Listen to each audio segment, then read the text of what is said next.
Assalamualaikum warahmatullahi wabarakatuh.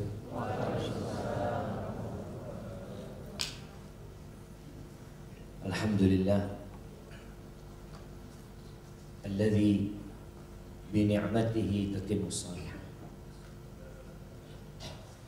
Segala puji bagi Allah Jalla Jalaluh yang karena nikmatnya kebaikan-kebaikan jadi sempurna. Kalau tadi kita mendengar bagaimana permata jingga berdiri sampai hari ini bisa memberikan manfaat kepada banyak orang, itu tentunya karena rahmat dan karunia Allah Azza wa Jalla. Sehingga hanya Allah yang pantas untuk dipuja dan dipuji. Acara ini berlangsung, kalau dikatakan pesantren kilat. Rasul Sallallahu Alaihi Wasallam itu mendidik para sahabatnya. Ada yang sekali berjumpa dengan beliau, pulang itu sudah bisa menyampaikan agama. Kita tahu bagaimana kisah hijrahnya Nabi Muhammad SAW. Ya, ini pertanyaan sulit. Kisah hijrahnya Nabi Muhammad SAW itu bermula dari cerita 6 orang yang Rasulullah SAW ketika musim haji, beliau itu keliling berdakwah kepada jemaah haji yang datang ke kota Mekah. Mereka biasanya punya tenda-tenda sendiri. Yang pernah haji mungkin dapat melihat sekarang ada tendanya jemaah haji Indonesia, jemaah Nepal, Amerika, Eropa, semua ada tenda. Di masa itu Nabi SAW mendatangi tempat kemahnya per kabilah. Ada kabilah dari Yaman, ada kabilah dari perbatasan Irak sana mungkin, ada kabilah dari Najd. Nabi datang mendakwain mereka. Semua yang didakwain itu nolak dakwah Rasul SAW. Akhirnya Nabi SAW sampai ke tempat lempar jumrah. Nah, mana mau kasih hadiah? Jumrah itu ada berapa yang dilempar di sana? Nah, foto. Iya, 7 batu. Nama jumrahnya apa? Yang dilempar itu. Namanya Aqabah. Masya Allah, kasih hadiah. Masya Allah. Nah, fadal. Nah, jumrah Aqabah. Sudah haji ya? Oh, Masya Allah. Jadi persiapan haji insya Allah. Alhamdulillah. Paling nggak sudah tahu jemaah. Sudah tahu 7 kerikil kan? Udah disimpan 7 kerikil. Nah, yang pertama dilempar pada hari raya Idul Adha itu jumrah Aqabah. Jadi orang habis dari mana? Wukuf di Arafah, lalu mereka menuju ke Muzdalifah, bermalam di Muzdalifah, lalu di pagi harinya mereka menuju ke Mina, lempar jumrah Aqabah. Setelah lempar jumrah Aqabah biasanya tahallul, cukur. Nabi SAW ketemu sama 6 orang ini, anak-anak.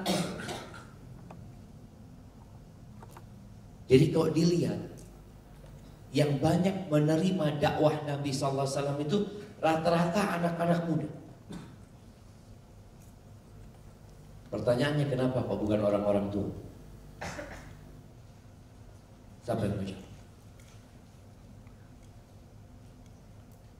Yang jawab yang tua. Kenapa yang masuk Islam itu awal ya, pada awal Islam, awal dakwah itu anak-anak muda. Hampir semua ya. Nah, kasih mic, mana mic? Insya Allah. Antum jangan duduk-duduk aja, kasih mic sana. Masya Allah. Ada masjid sana. Nah, fadhal.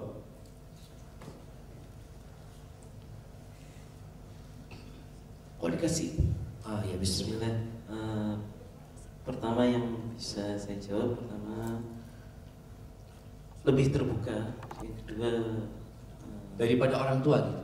Ya lebih bisa menerima perbedaan dan perubahan dan ilmu baru dibandingkan orang tua yang sudah lama membudaya dalam dirinya perkara-perkara yang mungkin bertentangan dengan agama yang dianut Rasulullah yang baru bagi dia, dan juga banyak tahayul atau pikiran-pikiran yang menjaga dia atau menutupi dia dari hal-hal baru. Itu. Masya Allah, barakallahu fiik. Kasih hadiah, ini kasih kurma sama buku. Nah, Masya Allah. Ya, fadhal. Subhanallah, betul jemaah. Jadi kalau orang tua itu sudah mungkin bisa disebut sudah karaten dengan tradisi dan budaya kuno, sehingga sulit Nabi mendakwai mereka sampai pamannya sendiri. Padahal paman Nabi Muhammad SAW itu yang belain Nabi, hidup bersama Nabi, tahu kejujuran keponakannya, nggak pernah bohong untuk keponakannya. Tapi tatkala dia diajak untuk masuk ke dalam agama Islam ini,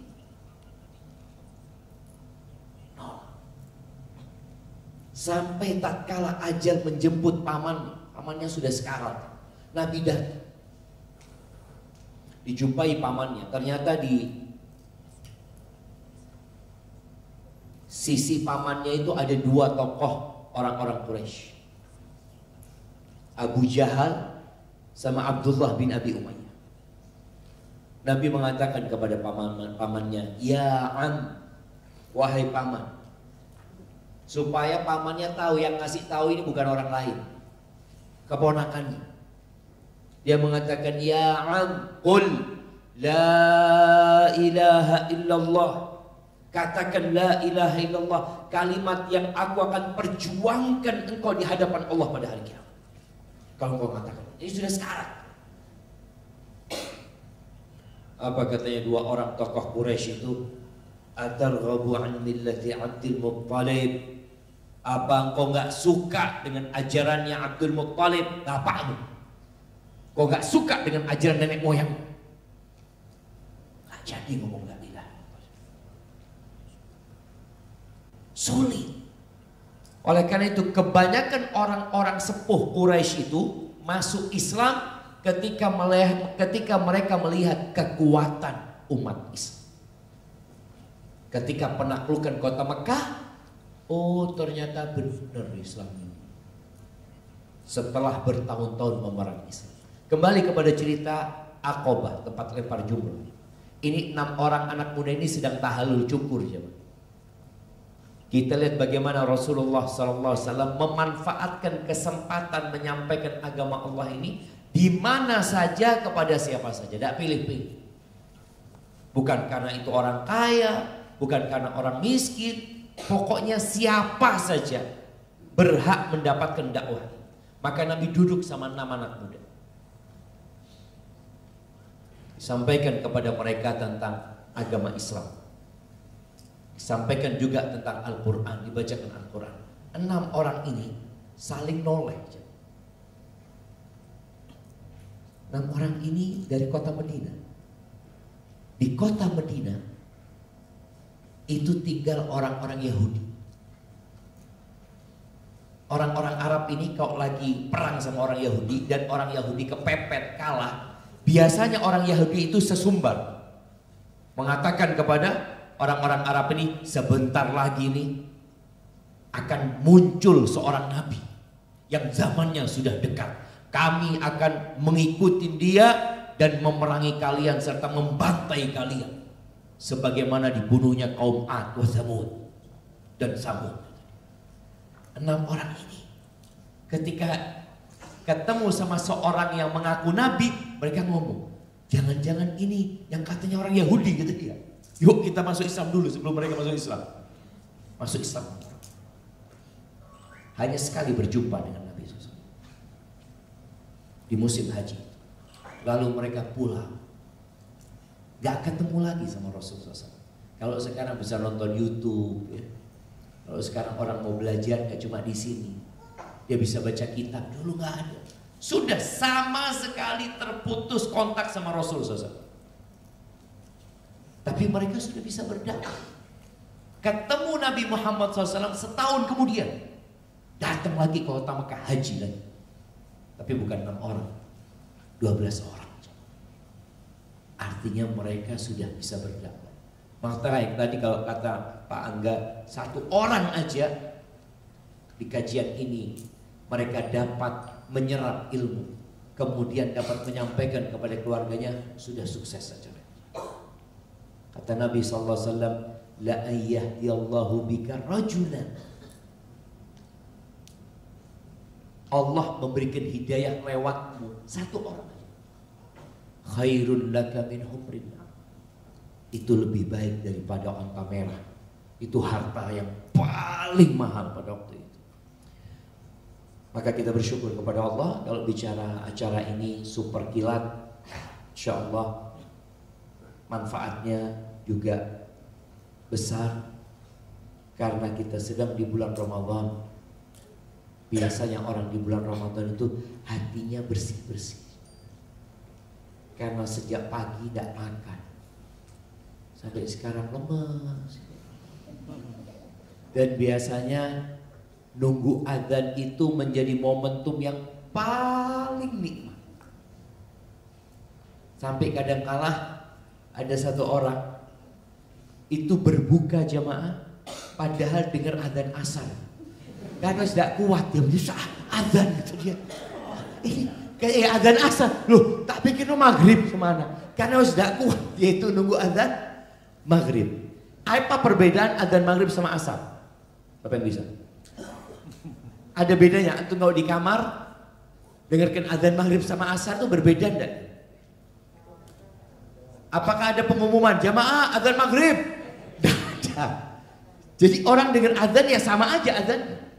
Hanya saja kalau lapar itu segala adzan dianggap adzan maghrib sama dia. Maka alhamdulillah jemaah kita sebentar ngaji, nggak lama. Kalau dikatakan sama Pak Angga super kilat ya. Iya. Kita punya waktu tidak banyak, tapi insya Allah kalau hati kita bersih, kita akan dapat banyak. Ahibati fillah. Tema kita hari ini berbincang tentang apa tema kita? Jamaah, kalau ada tulisannya temanya. Apa temanya? Pembawa acara nggak nyebutkan tadi. Loh, belum ada. Astagfirullahaladzim. Ini pembawa acaranya dihukum nih. Kalau bicara belum ada, kok Anda sudah dapat temanya gitu.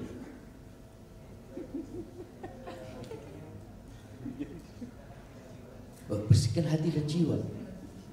Loh, Masya Allah. Berarti perlu dibersihkan hati antum ya. Nah, ahibati fillah, kita datang ke tempat ini dengan kostum yang berbeda. Ada yang pakai baju warna hitam, ada yang putih, ada yang coklat, mak-maknya di belakang juga Masya Allah beragam bajunya. Allah itu tidak melihat kepada pakaian kita. Allah tidak melihat kepada rupa kita. Kita itu peduli banget dengan penampilan. Enggak yang laki, enggak yang perempuan. Mungkin yang wanita lebih sering dimanfaatkan oleh pasar. Sehingga pakaian perempuan itu mungkin lebih beragam daripada pakaian laki-laki. Tapi sama juga. Yang laki-laki sibuk dengan aksesoris. Dia harus pakai jam kadang-kala. Sampai ada seorang kawan, ana lihat dia, jam antum itu mati. Kata dia, iya Ustaz, sudah 2 hari mati. Loh, kenapa antum pakai? Anda kalau nggak pakai itu nggak enak gitu. Karena sudah kebiasaan pakai jam, walaupun jamnya mati. Karena dia ngelihat jam pakai handphone sekarang. Cuma karena kebiasaan pakai jam, itu ada orang yang memang sibuk dengan penampilan. Ada yang sibuk dengan sandal. Sesekali antum itu kalau bisa nggak pakai sandal, nggak pakai alas kaki. Jarang. Ke mall sesekali nggak pakai sandal. Bisa. Emangnya ada persyaratan masuk mall pakai sandal? Ada? Tidak ada. Dan ternyata termasuk sunnah. Sesekali kita itu melembutkan hati dengan tidak memakai alas kaki. Antum kalau keluar tanpa sandal itu kan kelihatan iki wong edan. Padahal antum sedang melembutkan hati supaya anda sadar anda ini manusia yang tercipta dari tanah dan akan balik jadi tanah. Dan ingat kita akan dibangkitkan dari kubur kita tanpa pakaian yang antum pakai sekarang dan tanpa alas kaki yang menempel di kaki kita. Allah itu innallaha, kata Nabi Muhammad SAW, la yanzuru ila suwarikum wa la yanzuru ila amwalikum. Allah tidak melihat kepada rupa kalian. Yang dinilai itu nggak rupa. Kalau manusia menilai orang lain dari apa? Dari rupanya. Oh, fulan ganteng, fulan ya pernah ganteng, fulan hampir ganteng. Kalau yang perempuan juga gitu, fulana Allah, fulana iki biyen ayu. Iya. Saya kira hampir ayu. Makanya orang peduli dengan fisik. Sehingga semua yang ada di pasar itu rata-rata untuk mendukung fisik yang Allah nggak ngelihat kepada itu semua. Kita terkadang lebih berat dengan penilaian manusia daripada penilaian Allah Azza wa Jalla. Terus yang dilihat sama Allah apa? Walakin yanzuru ila qulubikum wa a'malikum. Yang dilihat itu hati kalian. Ada yang pakai baju putih hatinya hitam. Ada yang rupanya tampan tapi hatinya buruk. Ada yang rupanya cantik tapi menyimpan dendam dan dengki. Busuk sebenarnya dia. Tapi rupanya api. Allah nggak melihat ke sana. Dan yang Allah lihat amalan kalian. Maka tatkala kita berbincang tentang masalah hati ini, ukurannya kelak pada hari kiamat, hati.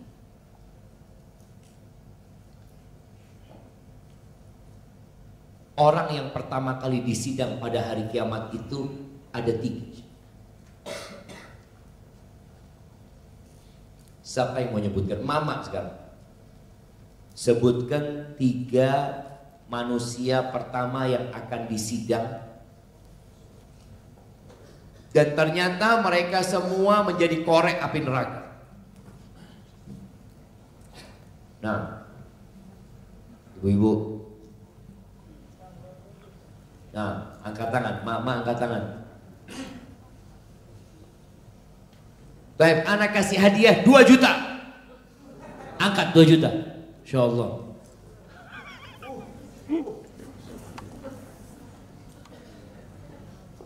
Mama langsung googling. Nah, mana hitung sampai 3. Kalau nggak turun ini bentar lagi. 1. Oh, ada yang angkat tangan di belakang sana. Yang mana? Oh, itu angkat tangan lebih dulu. Iya. Bismillahirrahmanirrahim.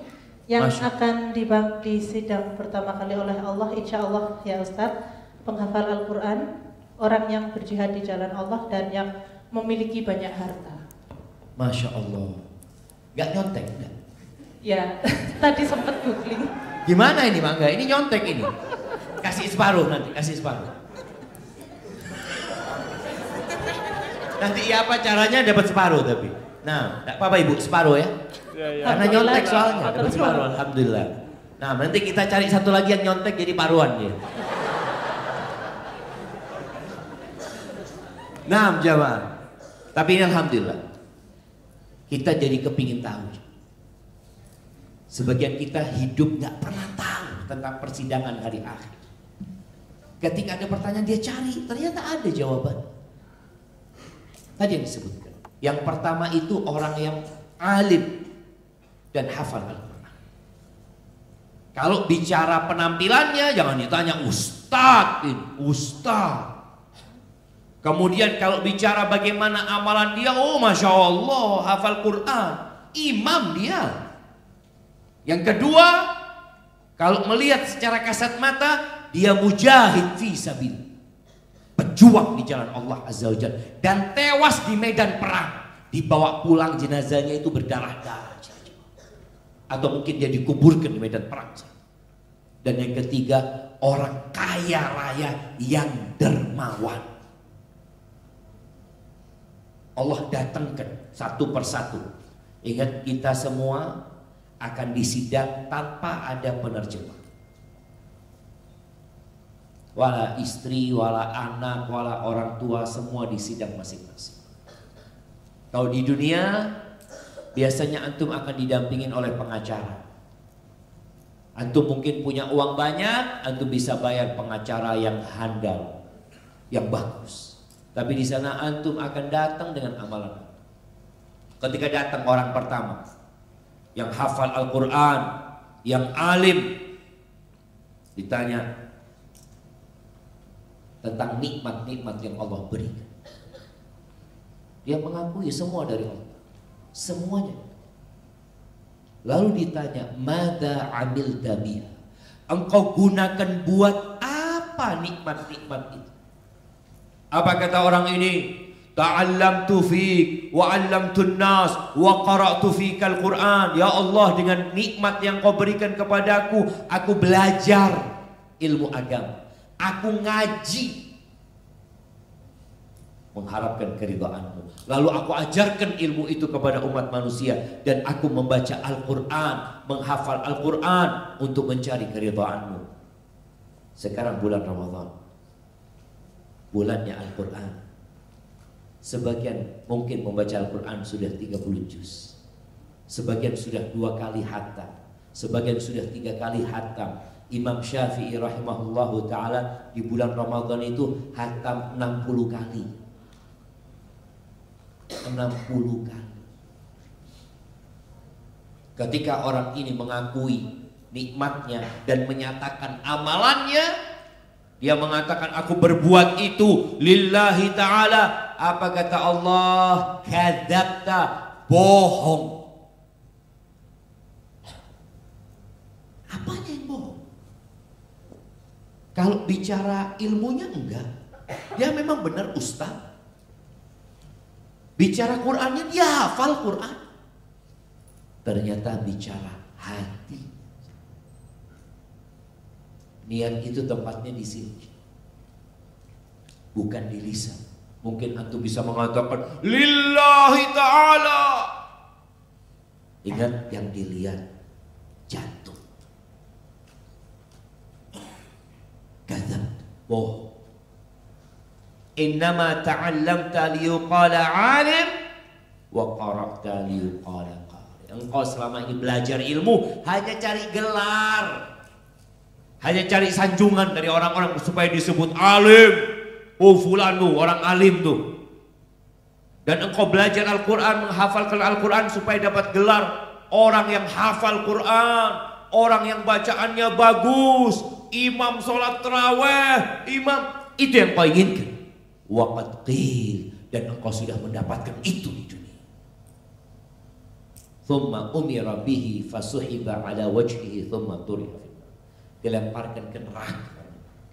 Bayangin, bukan perampok, bukan pezina, bukan pencuri, tapi orang yang alim dan orang yang hafal Quran gara-gara hatinya.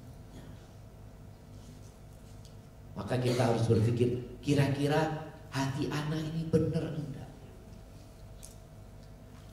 Kemudian yang kedua, orang yang mati di medan perang. Dihadirkan orang itu di sidang. Betul, dia mati di medan perang. Ditanya tentang nikmat-nikmat yang Allah berikan. Allah berikan fisik yang kuat kepada dia, Allah berikan pula harta kepada dia. Ditanya, kau gunakan buat apa nikmat yang aku berikan? Kata orang ini, qataltu fik, aku berjuang di jalanmu ya Allah, hatta stushhidtu, sampai aku mati syahid. Iya, boleh jadi dia di dunia dimakamkan di makam pahlawan, dikenal sebagai pejuang. Lalu kata Allah kepada orang ini, kadzabta, bohong. Jamaah, Allah itu tahu dengan apa yang terbetik di hati kita. Allah tahu antum sekarang duduk sedang mikirkan apa. Allah tahu kenapa antum datang ke tempat ini.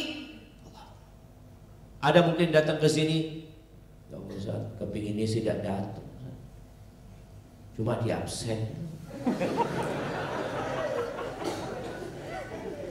Iya, artinya antum datang ke sini Allah tahu loh niat antum, kenapa Allah tahu. Maka orang ini pun ketika mengatakan, oh aku berjuang di jalanmu, kadzabta, bohong kau. Innama qatalta liyuqala jari. Engkau berjuang hanya untuk mendapatkan gelar pembela kebenaran, pahlawan, pemberani, jagoan. Engkau berjuang untuk itu. Waqad qil. Dan kau sudah mendapatkan itu di dunia. Maka kemudian orang ini dilemparkan ke dalam neraka. Na'udzubillah. Bayangin jangan. Berjuang sampai mati masuk neraka. Tadi jadi ustaz, jadi penghafal Quran sampai mati, dia nggak berubah. Tetap matinya mungkin menurut orang, oh fulan masya Allah husnul khatimah. Kenapa masya Allah mati di medan perang? Kita kan melihat seperti itu. Mati ketika membaca Al-Quran, husnul khatimah. Tergantung niatnya, tergantung hati ini yang mati di medan perang. Semua orang akan menganggap dia masya Allah. Mungkin cucunya mengatakan, oh bapakku mati ketika perang melawan Belanda. Yang ini cerita mungkin punya itu. Tapi ternyata gara-gara hatinya dia di neraka. Yang ketiga, orang kaya raya yang dermawan, gak ketulungan sudah kayanya orang ini. Jawa dihadirkan untuk disidang, ditanya tentang nikmat-nikmat yang Allah berikan kepada orang ini. Apa jawab orang itu? Dia mengatakan, ma min sabilin tuhibbu ayyun faqa fihi illa anfaqtu fihi lak. Ya Allah, tidak ada satupun jalan kebaikan.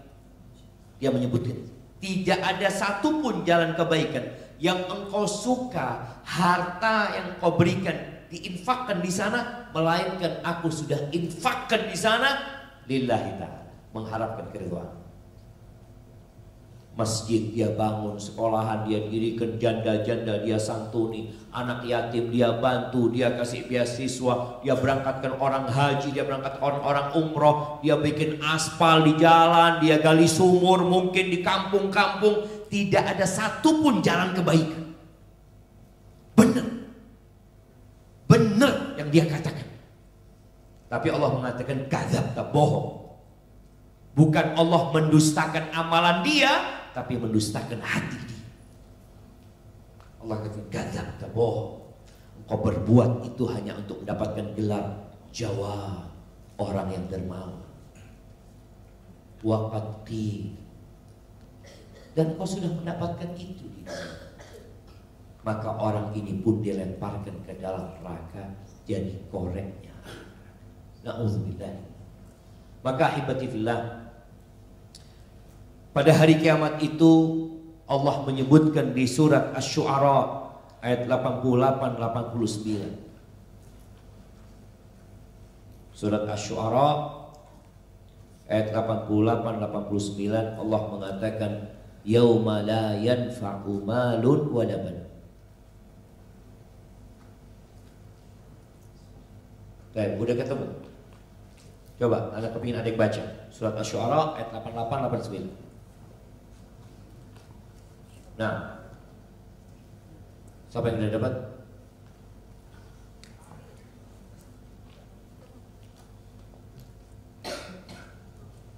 Nah, silakan.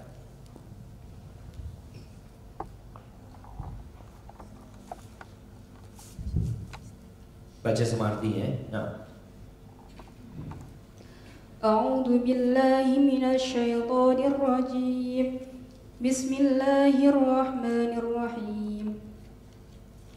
Yauma la yanfa'u malun wala banun yaitu pada hari ketika harta dan anak-anak tidak berguna.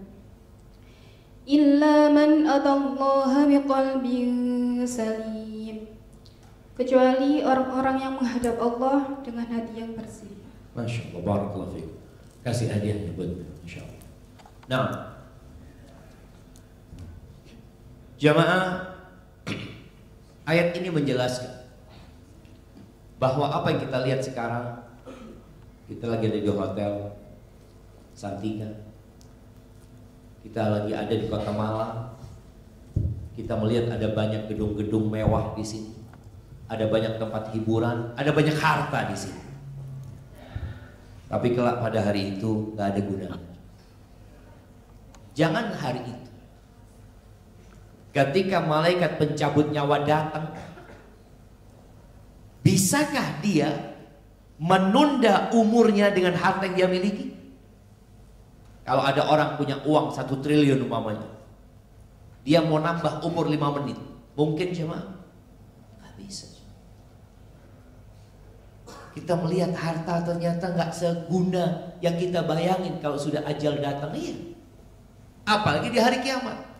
Yauma la yanfa' mal wala banun. Nggak ada gunanya harta dan anak. Illa man atallaha biqalbin salim. Kecuali orang yang datang menjumpai Allah dengan hati yang selamat. Salim itu selamat. Salim itu artinya bersih. Selamat dari segala penyakit hati. Dan penyakit hati yang paling menakutkan itu namanya syirik. Menyekutukan Allah Subhanahu wa ta'ala. Kalau sudah bicara syirik jamaah, mungkin sebagian kita mengatakan, saya Islam Ustaz, tidak mungkin melakukan kesyirikan.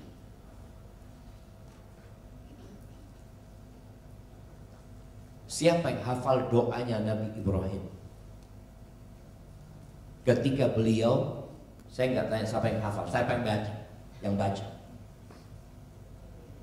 Doanya Nabi Ibrahim minta supaya dia dan anaknya, anak keturunannya dijauhkan dari kesyirikan. Nah,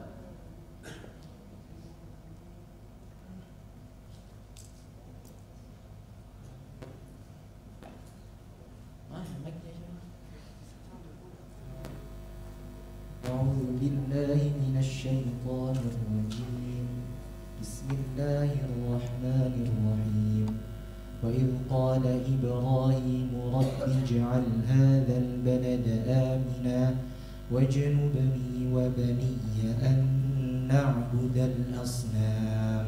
Barak. Artinya, dan tatkala Nabi Ibrahim berkata, wahai Rabbku, jadikanlah negeri ini negeri yang aman dan jauhkanlah saya dan anak keturunan saya dari menyembah berhala. Masya Allah. Atau biasa baca doa itu? Biasa baca doa itu? Masya Allah. Berarti antum dapat yang setengahnya. Masya Allah. Kan sama-sama nyontek soalnya zaman itu. Nah, wajnubni wa baniya an na'budal asnam. Hindarkan aku dan anak keturunanku dari menyembah berhala. Bayangin, Nabi Ibrahim takut sama kesyirikan. Lalu muncul orang-orang, oh tidak mungkin saya berbuat syirik, saya wis Islam. Loh, ini Nabi takut. Jangan pernah merasa aman dari kesyirikan. Berapa banyak orang, ya tidak tahu ya, di Malang ini, tapi di beberapa daerah itu masih ada tempat-tempat pesugihan. Di Malang ada tempat pesugihan. Nah, di mana? Siapa yang pernah ke sana? Angkat tangan.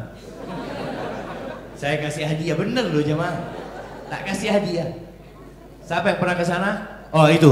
Nah, kasih hadiah, kasih mic, kasih hadiah. Nah, ini mas, kasih mic sama kasih hadiah. Itu yang di sebelah sana. Mic-nya dulu kasih tuh.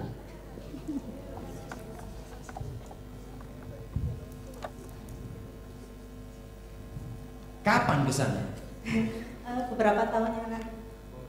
Nyari apa itu di sana? Tidak usah, cuma penasaran sama teman-teman karena di Gunung Kawi Kromengan sana katanya kan memang terkenal di sana untuk pesugihan. Waktu itu penasaran saja sama teman-teman kepingin ke sana. Kepingin sugih juga? Bukan Ustaz, cuma pengen melihat ternyata di sana. Tapi ibu tidak kepingin sugih? Ingin. Sangat kepingin. Iya, barakallahu fiik. Apa ritual yang dilakukan orang-orang di sana? Sebenarnya saya tidak sampai masuk ke dalam, jadi tidak tahu secara jelas. Namun berdasarkan cerita dari situ, bahkan ada yang seperti menyembelih kambing untuk semacam apa itu namanya sesajen. Terus ada yang katanya itu duduk di bawah pohon, baru ya sampai daunnya itu nanti jatuh, terus daunnya itu akan ditaruh di dompet seperti itu, Ustaz. Masya Allah. Seperti Kayaknya banyak yang tahu di belakang gitu. Iya. Siap, jazakillah khairan. Barakallahu fiik. Barakallahu fiik. Jamaah, siapa yang kasih rizki sebenarnya? Allah. Kenapa kok cari di sana? Inilah yang membuat hati seorang itu kotor. Gara-gara dia lupa bahwa pemberi rizki adalah Allah Azza wa Jalla. Innallaha huwar razzaq dzul quwwatil matin. Maka jangan meremehkan masalah kesyirikan. Sebagian kita hatinya nggak bergantung sama Allah. Ada yang mencari pesugihan di laut selatan. Muslim ya, Muslim. Seharusnya Muslim kalau cari pesugihan di mana? Di rumah Allah Azza wa Jalla. Datang ke rumah Allah, sholat subuh berjamaah, baca doa Allahumma inni as'aluka ilman nafi'an wa rizqan thayyiban wa amalan mutaqabbala. Ya Allah, aku mohon kepadamu bukan cuma rizki, aku minta yang pertama ilman nafi'an, ilmu yang bermanfaat. Sehingga dengan ilmu kita jadi tahu mana yang halal, mana yang haram. Ilman nafi'. Di Jakarta, di perusahaan di Astra, itu ada kajian Islam rutin. Insya Allah sejak tahun 94 atau 96. Ada pada waktu kesana ngisi kajian itu, mungkin tahun 2014-15, anak tanya, ini orang pengajian? Iya. Padahal GM-nya itu non Muslim. Kok boleh kajian Islam? Iya. Soalnya kata GM-nya, wong Islam ini ngerti agama, gak nyolong. Jadi kata dia, sejak ada kajian itu pencurian di Astra berkurang. Kata dia. Berarti manfaat ilmu itu. Ketika orang Islam itu berilmu, dia jadi tahu ini bukan hakku. Dia tidak akan makan hak yang bukan milik. Maka antum kalau kepingin minta sama Allah, yang pertama minta ilman nafi'an tiap hari. Habis subuh baca Allahumma inni as'aluka ilman nafi'an. Yang kedua minta apa? Rizqan thayyiban. Rizki itu nomor 2 diminta. Minta rizki tidak sembarangan. Rizqan thayyiban. Kalau nggak baik jangan diambil. Minta rizki yang baik. Yang ketiga minta apa? Amalan mutaqabbala, amalan yang diterima. Karena apa gunanya kita puasa kalau ternyata dapat lapar dan haus saja. Ada orang sholat, subhanallah, Anda kalau baca hadis itu takut. Hadis ini diriwayatkan oleh Imam Tabrani, di mana Nabi alaihissalatu wasallam menyebutkan innar rajula la yusalli salata 60 sanah wa lam tuqbal lahu shalah. Ada orang yang sholat selama 60 tahun, satu pun sholatnya tidak ada yang diterima. Bukan tidak sembahyang. Itu yang kita baca, fawailul lil musalli. Kan kadang-kala ada orang ngomong, wes tidak usah ngomong sembahyang sing api, yang penting itu sembahyang. Loh, apa gunanya antum sholat kalau masuk neraka? Fawailun lil musallin, celaka masuk neraka wail orang yang sholat. Kenapa? Alladzina hum an sholatihim sahun. Sakarepan sembahyang. Asar mau maghrib baru sholat. Yang penting sholat. Zuhur nunggu Masa kalau sudah dengar suara adzan, aduh istirahat. Ya Allah, Allah Maha Pemaaf dan Maha Pengampun. Wallahi jemaah, sebagian kita meremehkan sholat masuk neraka. Alladzina hum yura'un, riya juga dia sholat di hati, bukan untuk Allah Azza wa Jalla. Maka tadi kalau bicara bagaimana kita minta tiap harinya, nanti kalau habis sholat subuh itu minta Allahumma inni as'aluka ilman nafi'an wa rizqan thayyiban. Yang ketiga apa? Wa amalan mutaqabbala, amalan yang diterima. Jamaah rahimakumullah, ada dua penyakit hati. Ini kalau bicara klasifikasi penyakit hati itu ada dua. Ini ada kitab judulnya Talbis Iblis, tipu daya iblis. Jadi ada orang yang ditipu sama iblis merasa benar. Ada orang yang ditipu sama iblis merasa salah. Tapi sama-sama ditipu sama iblis. Ada dua penyakit hati. Siapa yang nyebutkan? Nah, Fadl, kasih mic. Barang. Syubhat dan syahwat. Apa syubhat, apa syahwat? Syahwat mengikuti hawa nafsu, dan syubhat sesuatu yang sama. Barakallahu fikum. Nah, iya, penyakit syahwat ini insya Allah semua tahu. Ya, mengikuti hawa nafsu kita. Syahwat kepada harta, kecintaan kepada dunia yang berlebihan, syahwat kepada wanita, syahwat kepada jabatan, itu penyakit.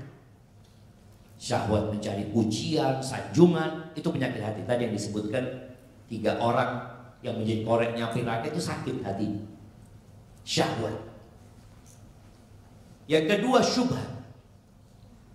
Syubhat itu kesamaran dalam beragama. Dia berbuat dosa tapi merasa benar. Itu syubhat.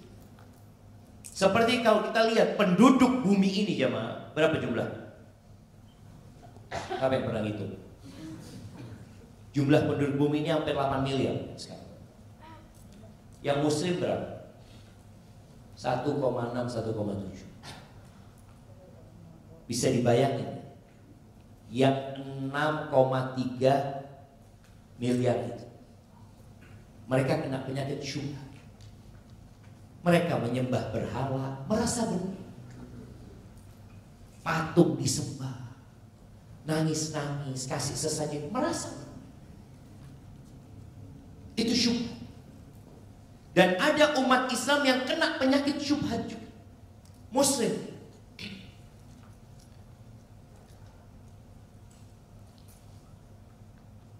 Siapa yang membunuh Ali bin Abi Thalib? Jamaah, kita tahu. Ana mau tanya dengan 2 orang. Siapa yang membunuh Umar dan siapa yang membunuh Ali bin Abi Thalib? Ibu-ibu. Nah, mama tuh. Iya, kasih.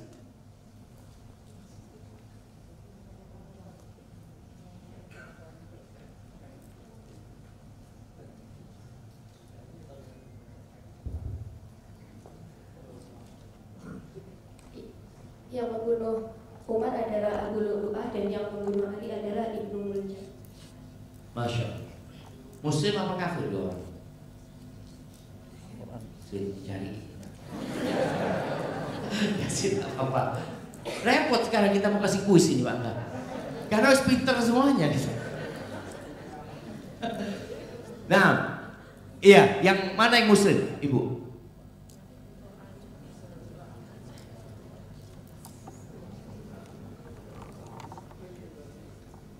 Tidak ketemu. Barakallahu fikum. Yang membunuh Umar itu orang Majusi. Orang Majusi jelas orang kafir, benci sama Islam. Dan dia itu juga bagaimana nggak sukanya sama Umar bin Khattab radhiyallahu taala anhu, wajar. Yang membunuh Ali bin Abi Thalib itu hafal Quran. ahli ibadah, guru ngaji. Dan yang mengirim Ibn Muljim, Abdurrahman Ibn Muljim itu, yang mengirim itu Umar bin Khattab. Dulu di Madinah Abdurrahman bin Muljim dikirim ke Mesir. Dikirim ke Mesir waktu itu. Dikirim ke Amr bin As. Dikatakan dekatkan rumahnya dia dari masjid supaya dia ngajar di Mesir. Kok bisa-bisanya dia bunuh Ali bin Abi Thalib dan berharap masuk surga? Itu namanya penyakit syubhat. Penyakit ini lebih parah daripada syahwat. Orang kalau kena syahwat, itu dia tahu dia berbuat dosa. Iya, dosa. Cuma ya apa pun dapat hidayah. Itu kan syahwat gitu kan. Tapi kalau kena syubhat, loh enggak. Bener ini Ustaz. Ini bener jalan. Padahal tidak diamalkan sama Nabi SAW. Tapi dia yakin. Itu terjadi dengan Abdurrahman bin Muljim. Ini hadiah buat siapa ya? Hah? Udah jadi? Tidak jadi. Udah dapat hadiah tadi? Nah, yang nyontek-nyontek separuh pokoknya hadiah. Nah, Abdurrahman bin Muljim ini ikut satu aliran. Aliran itu namanya Khawarij. Khawarij ini sebuah aliran yang mereka beranggapan semua yang tidak ikut mereka itu sudah kafir. Dan mereka beranggapan orang yang melakukan dosa besar itu sudah keluar dari Islam. Maka mereka beranggapan Ali itu kafir. Yang bunuh Ali masuk surga. Ini yang namanya syubhat dan bahaya. Akhirnya betul dia lakukan itu. Dan ketika dia bunuh Ali, dia berharap masuk surga. Akhirnya dibunuh Abdurrahman bin Muljim. Apakah dia menyesal? Sama sekali gak menyesal. Gak ada penyesalan di diri dia. Karena dia meyakini yang dia lakukan adalah kebenaran. Masya Allah, apa hadiah lagi? Masya Allah. Baik, ahibati fillah. Maka bagaimana cara kita membersihkan hati kita supaya selamat dari dua penyakit yang tadi disebutkan? Yang pertama, dengan mentauhidkan Allah Azza wa Jalla.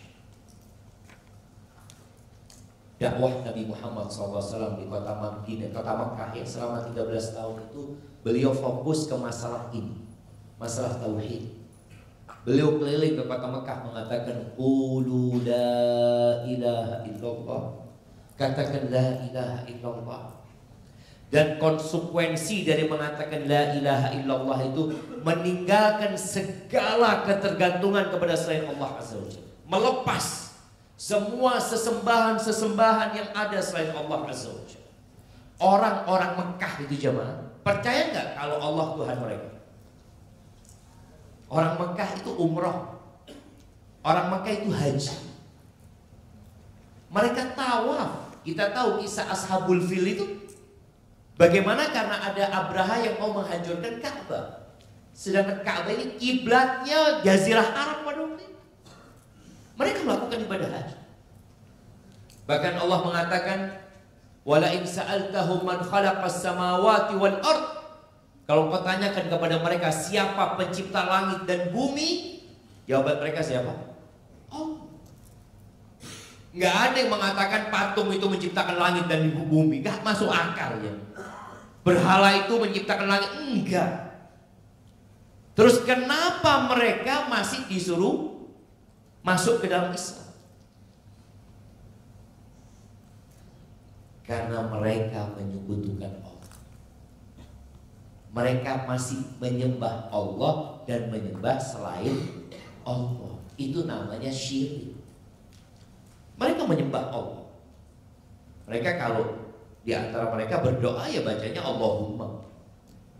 Mereka panggil nama Allah juga. Cuma di Ka'bah itu ada 360 berhala. Kalau tadi dikatakan oleh ibu yang berangkat ke Kawi tadi, nah ada yang nyebelih KB, sama orang-orang jahiliyah dulu dalam rangka mendekatkan diri kepada jin-jin yang ada itu dengan menyembelih. Itu kesyirikan. Dan kalau mereka dikasih tahu, apa kata mereka? Ma na'buduhum illa liuqarribuna ilallahi zulfa. Kami tidak menyembah mereka kecuali dalam rangka sebagai perantara menuju kepada Allah Azza wa Jalla. Allah nggak butuh perantara. Antum kalau mau berdoa tinggal panggil ya Allah, selesai. Nggak pakai berhala-berhala. Baik. Dan satu-satunya dosa yang tidak diampuni itu syirik. Satu-satunya dosa. Orang yang berzina, orang yang mencuri, orang yang minum, ya, apalah dosa yang dia lakukan itu masih ada kemungkinan diampuni. Tapi melakukan kesyirikan, innallaha la yaghfiru an yushraka bihi. Allah tidak mengampuni dosa syirik. Wa yaghfiru ma duna dzalika liman yasha. Selain syirik. Pertanyaannya kenapa? Kok hanya dosa syirik yang tidak diampuni? Nah, yang sebelah kanan ini. Kenapa kalau dosa orang berzina masih diampuni? Artinya dia mati dalam kondisi tidak bertobat. Kalau dia bertobat, Allah terima tobat. Tapi orang yang syirik mati dalam kondisi syirik, tak ada harapan kan? Kenapa? Nah,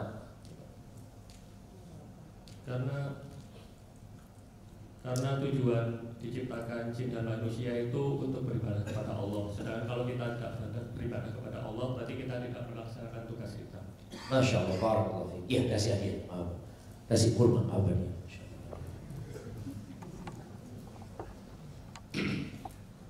Tujuan kita diciptakan untuk mengabdi kepada Allah Azza wa Jalla. Dan syirik ini adalah kezaliman yang paling nyata. Kezaliman yang paling nyata. Anda ingin jelaskan hal ini karena hal ini penting. Ada orang-orang yang beranggapan kalau mau masuk surga itu yang penting jadi orang baik. Yang penting engkau tidak nipu orang, engkau nolong orang lain, suka berbagi sama orang lain, sudah masuk surga.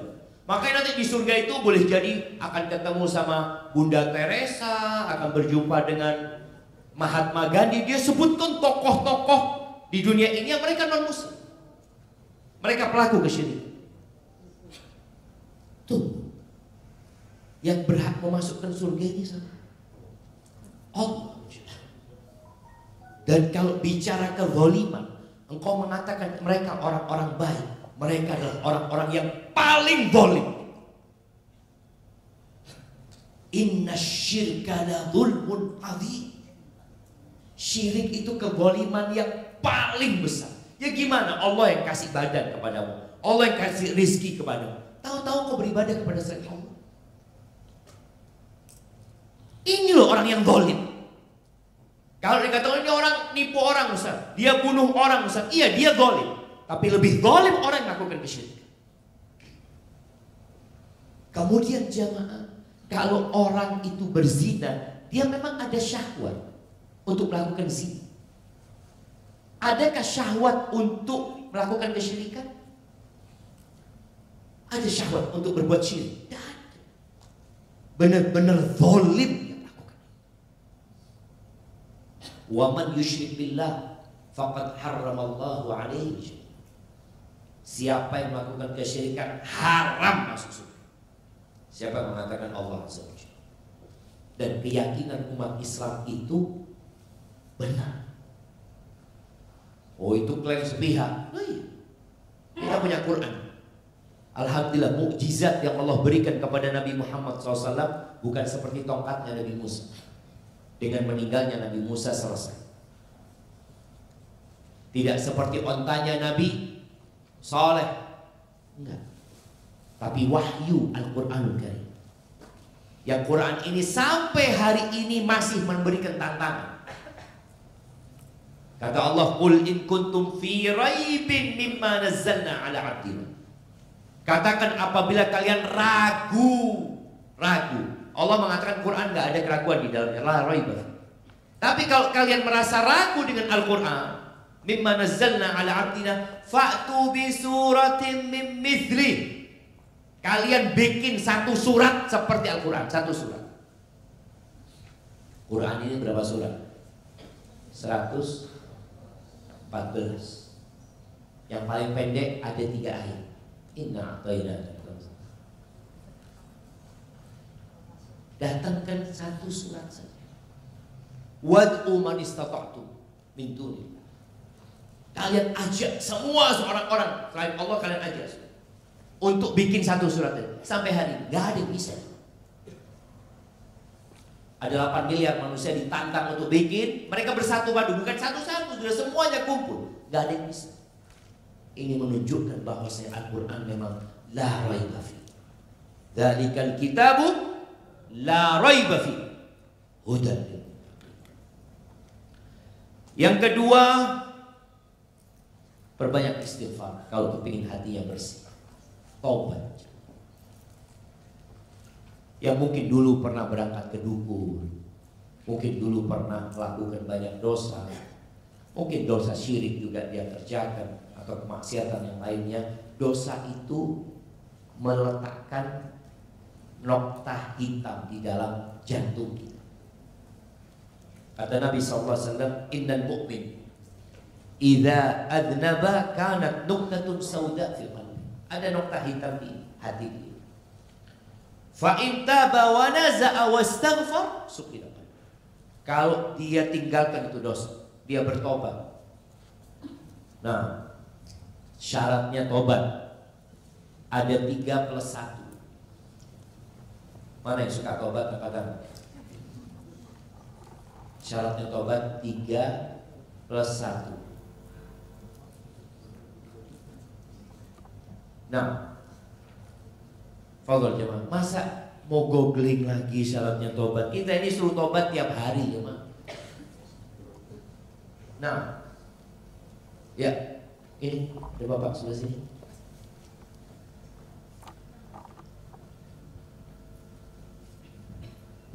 Pertama, menyesali dosa-dosanya tersebut. Yang pertama menyesali, yang kedua tidak mengulangi. Yang kedua tidak mengulangi. 3 syarat. Kurang, berarti tobatnya belum sempurna. Apa? Yang pertama menyesali, betul. Nggak cukup menyesali. Yang kedua tidak mengulangi. Bukan tidak mengulangi, bertekad untuk tidak mengulangi. Yang ketiga meninggal. Baik, +1. Kalau dosanya sama orang lain harus minta kasih hadiah. Masya Allah. Ini ada berapa hadiah? Tidak bisa dibagi, tidak bisa. Kasih 1 aja. Nah, barakallahu fiik. Jamaah, kita perlu tahu syarat tobat itu supaya kita tahu apakah kita ini selama ini yang bertobat, yang astagfirullah wa atubu ilaih, astagfirullah wa atubu ilaih. Jangan-jangan istighfar dan tobat kita ini ternyata tidak diterima. Kenapa? Karena syarat dan ketentuan tidak terpenuhi. Yang pertama menyesal. Bukti dia itu menyesal, mungkin dia menangis ya, dia sedih. Yang kedua meninggalkan dosa itu. Dan bukti dia meninggalkan, dia ganti kawan mungkin. Enggak. Aku koncoan Mbak Fulan dosa. Enggak. Dia meninggalkan dosa dan meninggalkan kawan-kawan yang membuat dia berbuat dosa. Yang ketiga bukan tidak mengulangi. Karena kalau tidak mengulangi berarti kalau dia mengulangi, tobat dia yang pertama dan diterima. Allah itu maha baik. Yang penting antum niat tidak mengulangi. Karena boleh jadi besok antum mengulangi lagi dosa.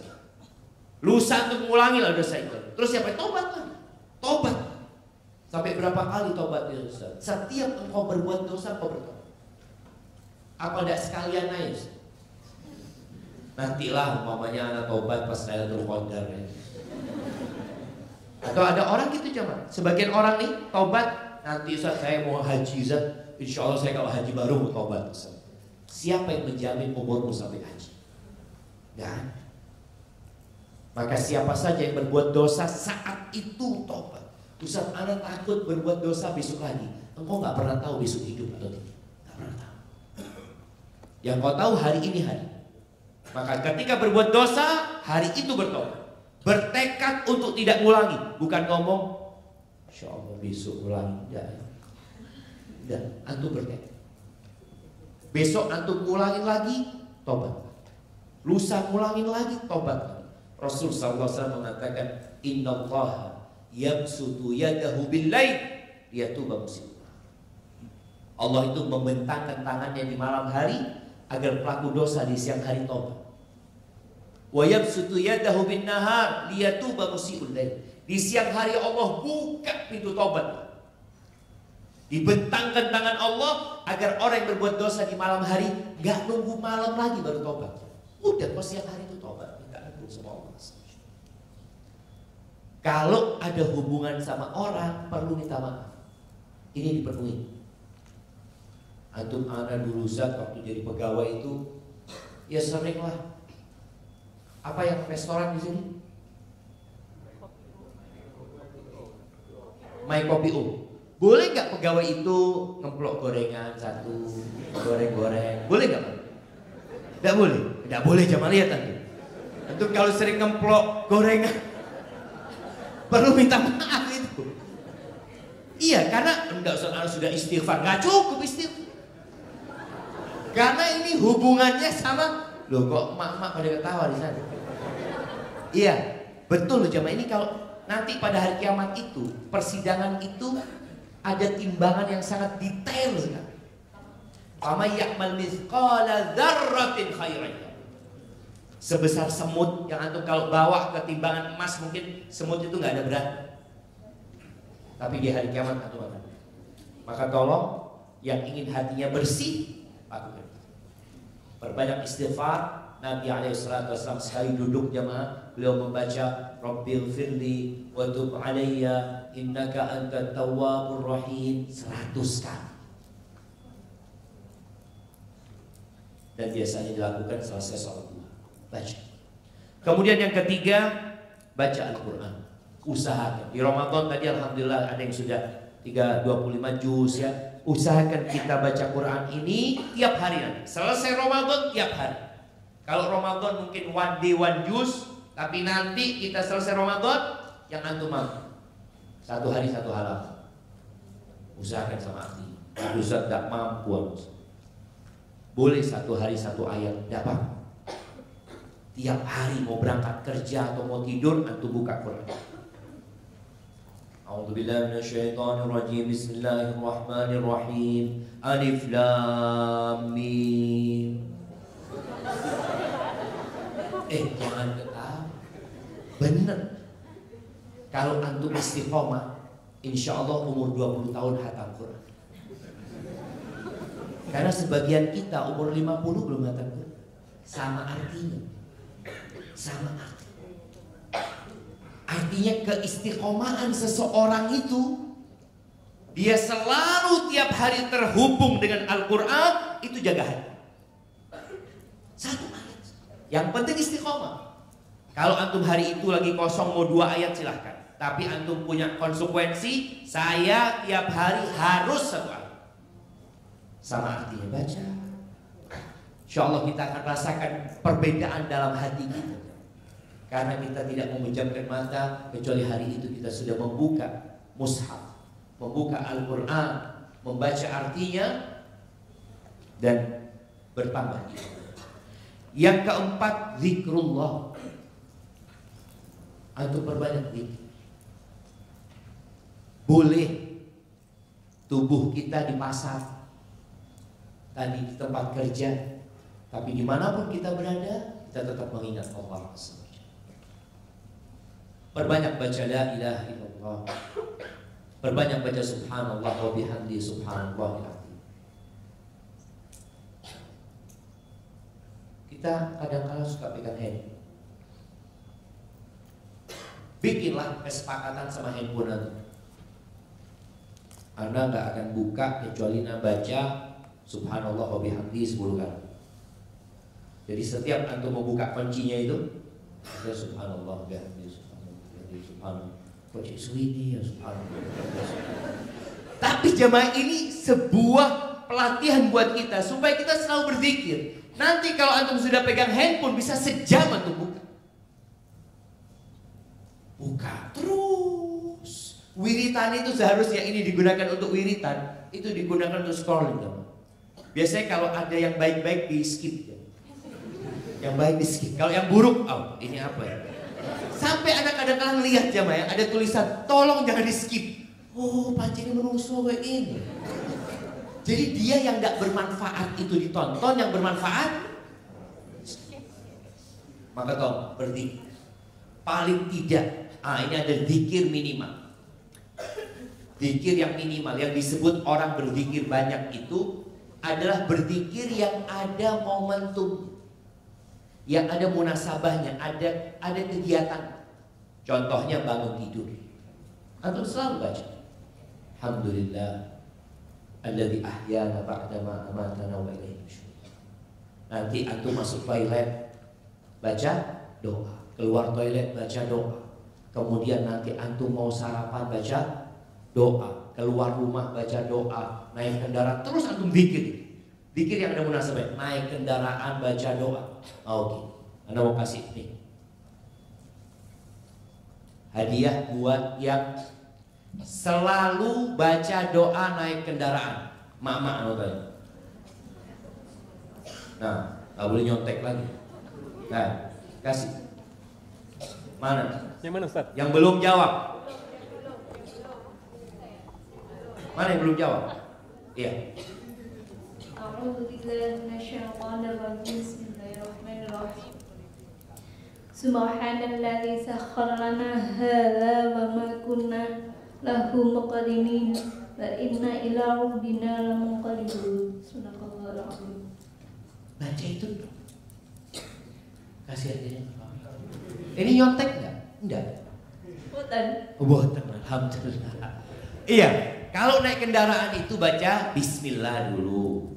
Kemudian Alhamdulillah. Sudah sampai di atasnya motornya Alhamdulillah. Kemudian Allahu Akbar, Allahu Akbar, Allahu Akbar. Baru baca tadi yang dibaca ayatnya itu. Subhanalladzi sakhkhara lana hadza wa ma kunna lahu muqrinin wa inna ila rabbina lamunqalibun. Ana mau kasih hadiah 2 juta yang tahu artinya. Ya nyontek. Gak ada nyontek lagi jamaah. Nah, karena kadang-kala kita baca itu jamaah, tapi tidak sama hati. Masya Allah. Ya, berarti tidak ada yang jawab. Kita lanjut nanti. Baik, yang keberapa? Yang kelima. Yang kelima, berbahagia dengan kebahagiaan saudara. Soalnya kadang-kala kalau kita lihat kawan kita beli motor baru, kita seneng ya. Dia bawa handphone baru, kok iso korupsi. Jadi suudzon sama saudara. Jangan. Berbahagialah dengan kebahagiaan saudara. Makanya Rasul Shallallahu Alaihi Wasallam itu suka sekali memberikan kabar gembira, karena beliau ingin orang lain gembira. Dan kegembiraan itu membuat orang subhanallah, di antara amalan yang paling dicintai Allah, sururun tudkhiluhu ila muslim. Kegembiraan yang kau transfer ke hati saudara. Itu amalan yang mulia. Maka ketika saudaramu ya memiliki sesuatu yang indah, jangan iri, jangan dengki. Mungkin sebagian kawannya naik jabatan. Alhamdulillah. Ucapan selamat. Barakallahu fiik ya. Mudah-mudahan diberkahi. Ketika saudaranya dikasih anak, alhamdulillah. Ketika saudaranya menikah, doa. Jangan malah kita sedih ya, melihat fulan. Iya Ustaz, soalnya perempuan itu anak kepingin sebenarnya Ustaz. Tapi ya belum takdirnya sudah. Kalau antum yakin belum takdir, mungkin ada rezeki buat antum yang lain. Pokoknya berusaha bergembira, hilangkan rasa iri dan dengki. Waktu anak berapa menit lagi? Kayaknya udah habis. Belum? Nah, anak akan cepat jamaah menyebutkan. Kemudian yang keenam, kalau antum suka dilemparin batu sama orang, jangan dibalikin batu. Kalau suka dikritik sama orang, dikasih komen sama orang, terima komen untuk memperbaiki diri. Sampai ada yang mengatakan idza ramakan nas bil hijarah, kalau kau dilemparin batu sama orang, fajma' tilka hijarah, kau kumpulkan batu itu. Wabni biha sulaman nahwan najah, kau bangun anak tangga menuju kesuksesan. Jadi kalau diomongin orang, dikritik sama orang, jangan malah fulan itu memang gak suka sama ana, hasut sama ana, iri sama, tinggalkan itu semua. Umar bin Khattab radhiyallahu ta'ala mengatakan, rahimallahu ra'an ahda ilaina uyubana. Semoga Allah merahmati orang yang menghadiahkan kepada kami aib-aib kami. Kita ini punya banyak kekurangan, tapi kita tak tahu. Orang lain tahu sama kekurangan kita. Ya biarlah mereka koreksi kita agar kita bisa lebih baik. Kemudian yang ketujuh, saudara. Suka bersaudara, suka berbagi. Karena kata Nabi SAW, la yajtami'u iman wa syukrun fi jawfil qalbi. Iman itu gak berkumpul sama sifat kikir di dalam hati. Kalau antum suka sedekah, suka berbagi, insya Allah hati antum akan lembut. Orang yang bakhil sempit dadanya, dan biasanya ditambah lagi hasud dan ambisi orang. Tapi kalau suka berbagi sama orang, insya Allah dibersihkan hatinya. Kemudian yang terakhir yang perlu kita lakukan, suka ziarah, bukan suka ziarah kubur, suka ziarah ke tempat orang miskin dan sesekali ziarah kubur. Antum kalau kumpul sama orang berduit terus, hati antum kotor. Melihat fulan beli ini, fulan punya ini, akhirnya antum berambisi dulu. Maka sekali-kali datang ke rumahnya orang miskin. Kalau bagi makanan kepada orang miskin, jangan titip orang. Kalau bisa antum yang antar, supaya lihat ini ya rumahnya, melihat kadang kala dalam rumahnya, ranjangnya, kasurnya, ya Allah. Itu insya Allah akan membuat antum akan lembut hatinya. Dan ziarah kubur juga. Karena ingat ziarah kubur itu tujuannya untuk mengingat kematian dan mengingat akhirat. Orang kalau ingat sama akhirat, insya Allah hatinya akan lembut.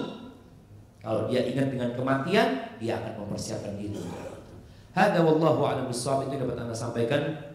Mungkin kita masuk ke sesi tanya jawab. Anda kembalikan ke MC. Baik, bismillahirrahmanirrahim. Jazakallah khair Ustaz, Masya Allah. Kita akan masuk menuju sesi Q&A, tanya jawab. Ini sudah ada banyak sekali pertanyaan dari teman-teman karyawan dan tim Ustaz. Bismillah, saya bacakan.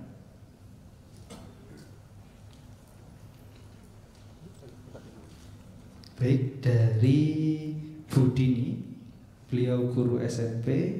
Pertanyaannya adalah, bagaimana membuat kita tetap konsisten dalam membersihkan hati dan jiwa, seperti terhindar dari sifat yang ingin terlihat sangat baik di depan manusia, walaupun perasaan itu hanya sedikit munculnya. Masya Allah jemaah.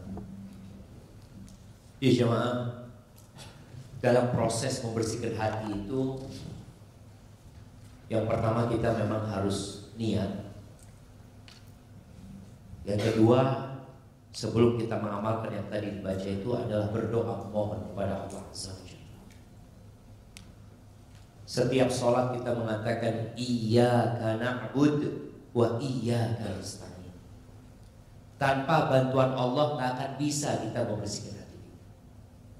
Allah juga mengatakan walaula fadlullahi 'alaikum wa rahmatuhu ma zaka minkum min ahadin.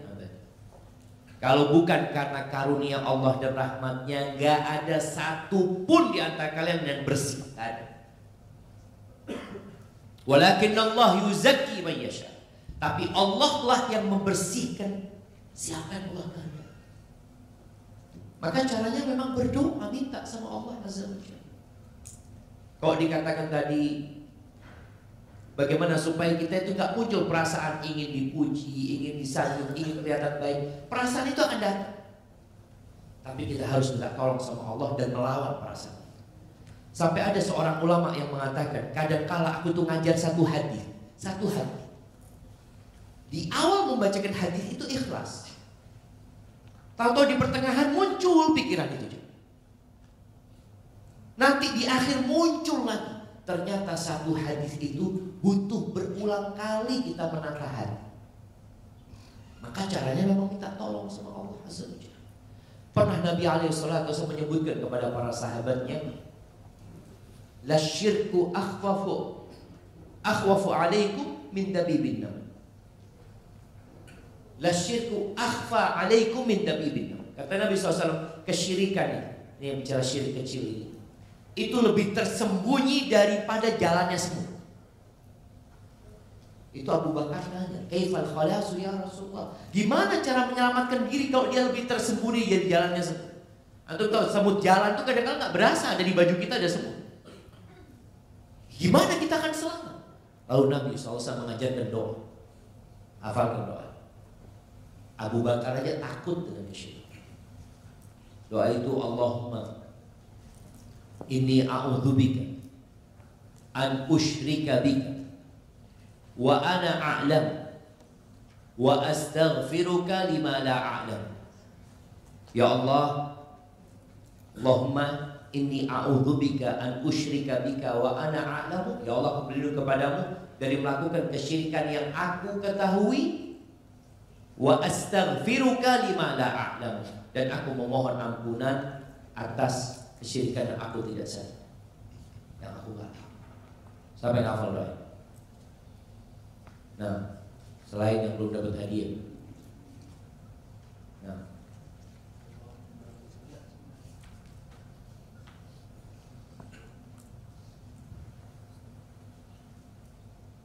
Bismillahirrahmanirrahim.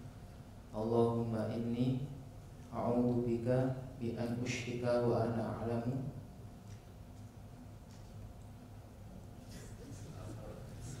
wa astaghfiruka lima la a'lam. Masya Allah, kasih hadiahnya. Atau nggak bawa hadiah? Itu masih ada cuma. Nah, Allahumma inni a'udzubika an usyrika bika wa ana a'lamu wa astaghfiruka lima la a'lam. Jadi memang ya kita harus terus berjuang. Gak cukup hari ini kita berjuang. Boleh jadi tadi sore ini berjuang, nanti maghrib berjuang, nanti isya berjuang, tiap hari jamaah. Karena setan itu terus akan menggoda kita, dan kita punya syahwat yang mendampingi kita. Maka berdoa terus dan selalu melihat tidak ada gunanya. Kalau anak melakukan ini untuk terlihat baik, untuk mendapat kepujian, tidak ada gunanya. Sehingga dia jadi takut. Dan kalau ingin dipuji, minta pujian dari Allah Subhanahu wa Ta'ala. Apa sih yang akan kita dapatkan kalau dipuji orang? La harta wala kedudukan. Yang ngasih harta, yang ngasih kedudukan juga Allah Subhanahu wa Ta'ala. Hadza wallahu a'lam.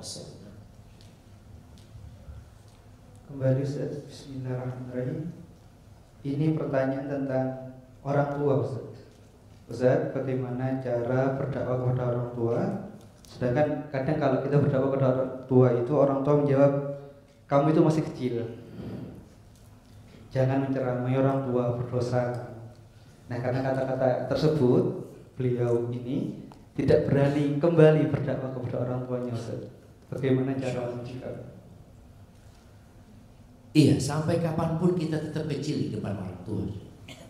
Anak itu harus sadar itu.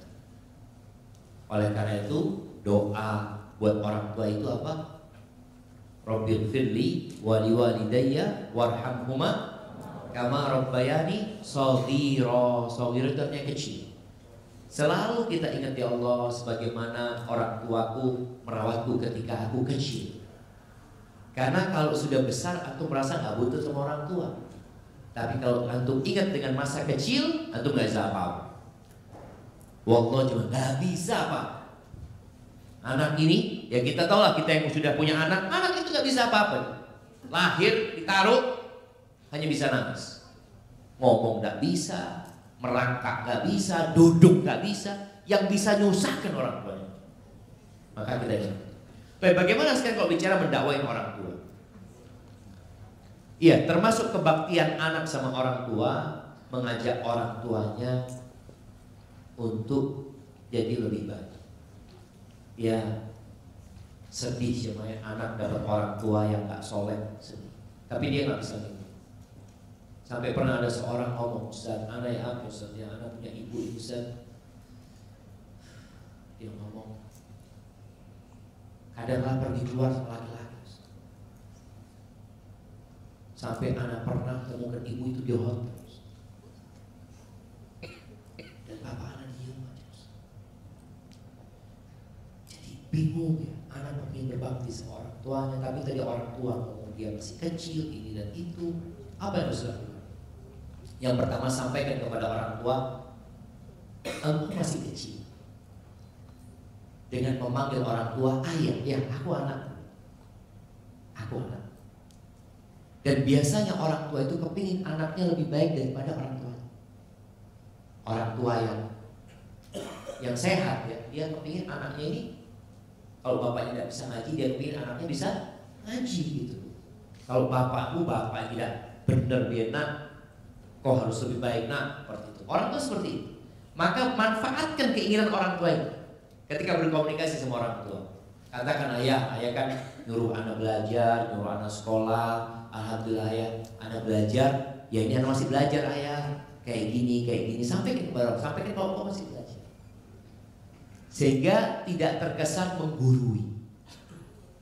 Akan tetapi jemaah, bagaimanapun orang tua kadang-kala sakit hati. Seperti Nabi Ibrahim. Kurang apa Nabi Ibrahim sama bapaknya? Dipanggil ya abadi bapakku anakmu bapak gitu.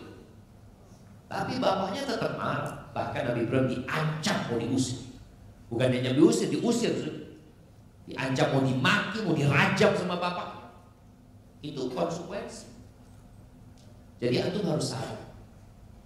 Hanya saja memang kadangkala anak ini tidak bisa menyampaikan pesan kepada orang tua tuntas. Karena diputus sama orang tua. Nah, awakmu moyo tidak lurus. Kapan orang moyo lurus? Jadi artinya dia ingin menggambar kau itu masih kecil gitu, bau kencur apa ini itu. Ya sudah, ketika memang sulit untuk menyampaikan pesan sama orang tua, antum sampaikan pesan itu tertulis. Antum nulis. Kalau di zaman dulu itu nggak semua orang bisa baca dan tulis. Sekarang orang tua rata-rata bisa baca dan tulis. Antum tulis. Mau diketik nggak apa-apa ya. Antum tulis yang pertama ucapan terima kasih buat orang tua yang telah membesarkan dan mendidikmu.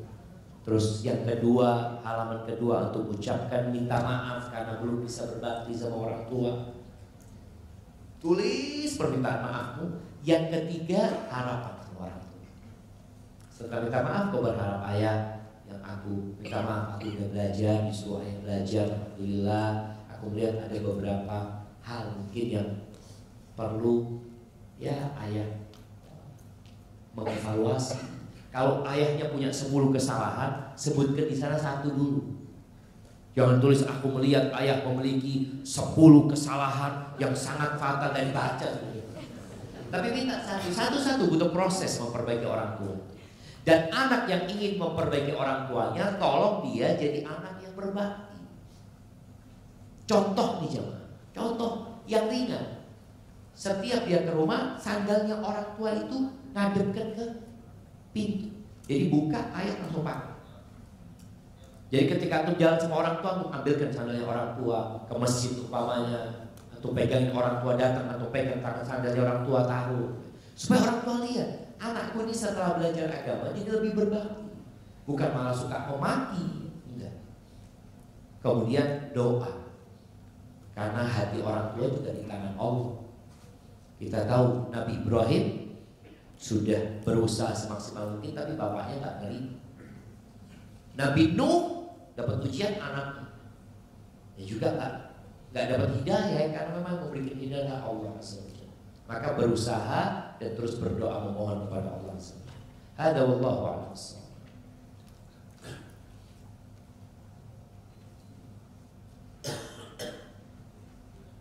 Bismillahirrahmanirrahim. Pertanyaan selanjutnya Ustaz, dari Bapak Anto dari GPJ. Ustaz, di bulan puasa pintu surga dibuka, kemudian pintu neraka ditutup, sedangkan setan juga dirangkai. Tapi kenapa Ustaz? Terkadang kita masih ada rasa malas untuk melakukan ibadah, bahkan mungkin maksiat, itu bagaimana? Nah, subhanallah jemaah. Jadi memang bulan Ramadan ini bulan yang penuh dengan berkah. Allah mengkondisikan, mensterilkan bulan ini dari segala yang bisa membuat orang itu tergoda. Mulai yang kita lihat dari puasa itu sendiri, nggak makan, nggak minum, ya bisa dilihat ya. Bagaimana kita mengkosongkan perut kita. Sedangkan yang membuat orang malas itu kadang-kala makan. Orang kalau sudah kenyang, sudah malas bergerak, ya. Tapi ketika dia mungkin kosong perutnya, dia lebih bisa fokus beribadah kepada Allah Azza wa Jalla, merasakan perih perutnya, ingat sama orang-orang yang kelaparan umpamanya. Jadi kalau bicara masih ada kemalasan di diri kita, yaitu tugas kita memerangi. Jadi manusia itu perlu memaksa untuk beribadah. Allah mengatakan walladzina jahadu fina lanahdiyannahum subulana. Orang-orang yang bersungguh-sungguh di jalan kami pasti kami tunjukkan. Allah akan kasih petunjuk kepada kita. Jadi perlu kesungguhan. Dan kita merasa Ramadan ini berubah. Orang-orang yang biasanya malas di Ramadan ini, ya ada perubahan. Yang nggak pernah baca Quran, yang nggak pernah ke masjid. Cuma biasanya 3 hari pertama kok. Coba. Benar Anda melihat itu awal Ramadan atau malam kedua Ramadan, Anda lihat masjid rame sampai mau naruh sandal itu takut, hilang sandal. Karena banyaknya orang yang sholat. Setelah 5 hari sepi masjid. Itu godaan. Bukan godaan setan. Kalau bicarakan setan ini udah dibelenggu. Tapi setan itu sudah godain antum selama 11 bulan. 11 bulan dikena antum. Digodain terus, setelah itu antum suruh jalan sendiri. Terus. Itu yang terjadi. Makanya ada, Anda boleh kasih contoh ya. Ada 2 orang nih jamaah. 2 orang ini, satu kawannya si A ini yang ngajain dia berbuat dosa terus ya. Diajain terus berbuat dosa. Si A kemudian keluar kota. Pertanyaannya, apakah si B berhenti berbuat dosa? Lanjut. Karena harus diajari sama si A tadi.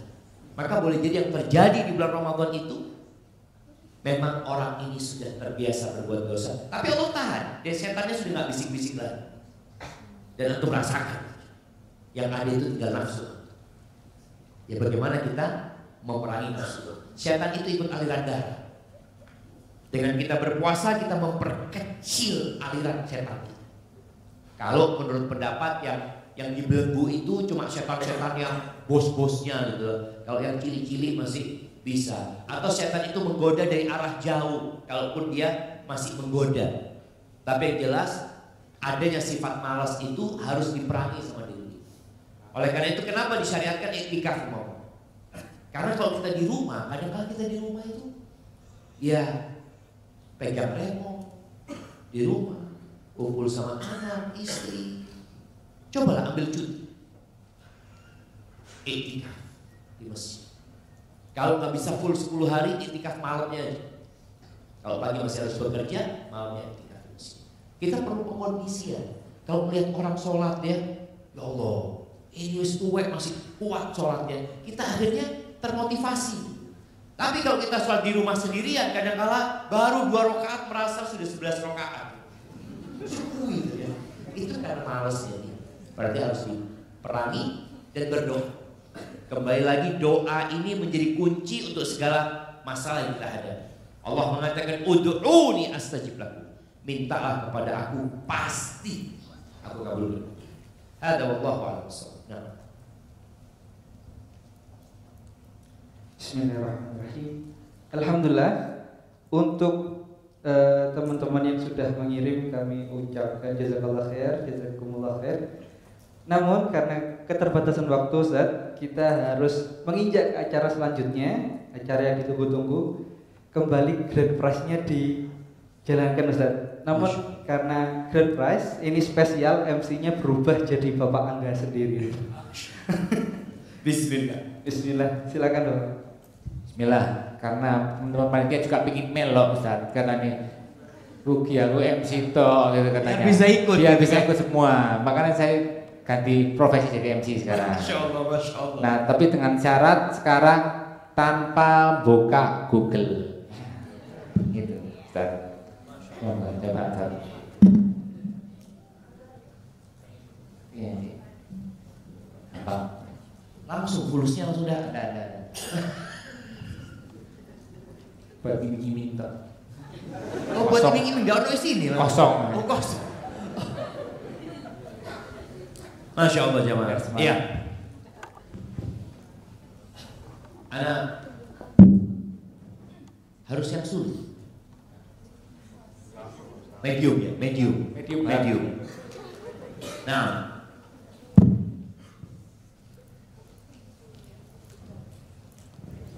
tadi kita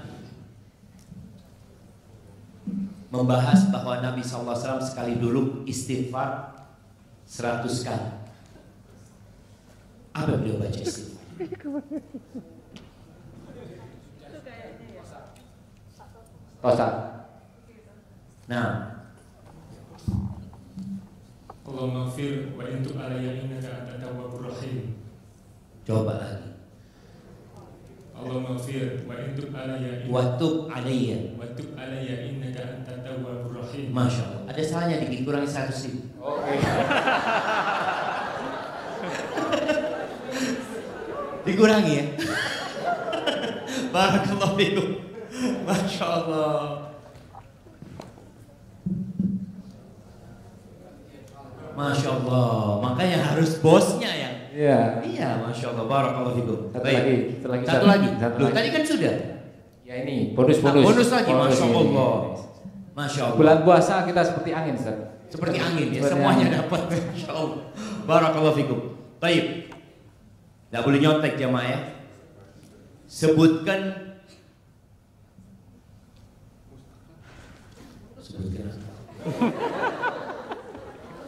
Anak gara-gara 2 juta jadi bingung mau nanyanya itu jamaah.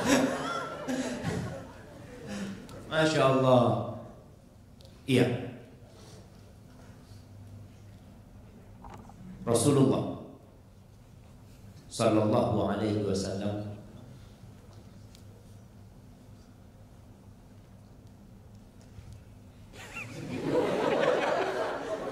Gak apa-apa dia. Lo dulu biar tekan. Iya, nah. Biar tekan. Nah. Biar tekan dulu. Baik.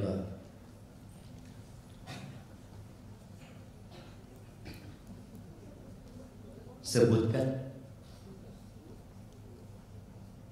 buat mama. Boleh. Sebutkan 9 istri Nabi tanpa nyontek. Oh.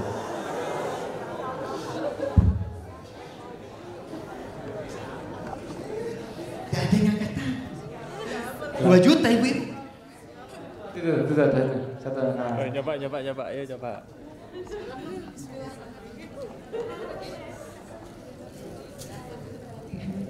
Nyontek ya, teman-temannya mau lihat.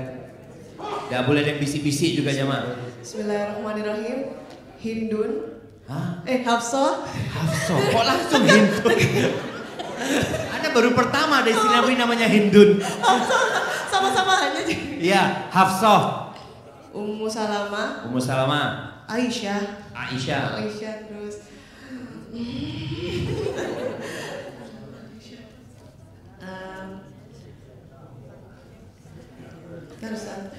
Bismillah pelan-pelan. Baik sambil istighfar enggak apa-apa.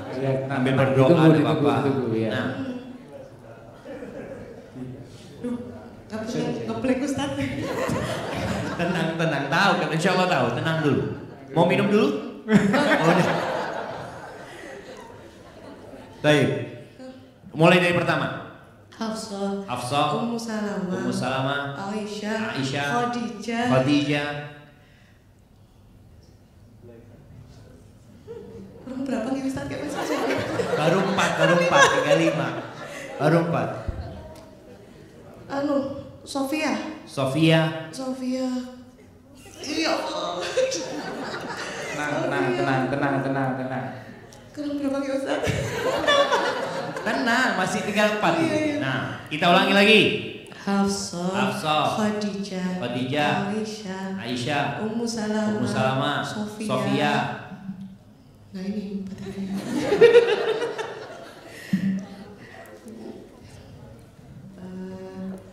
ada clue mungkin?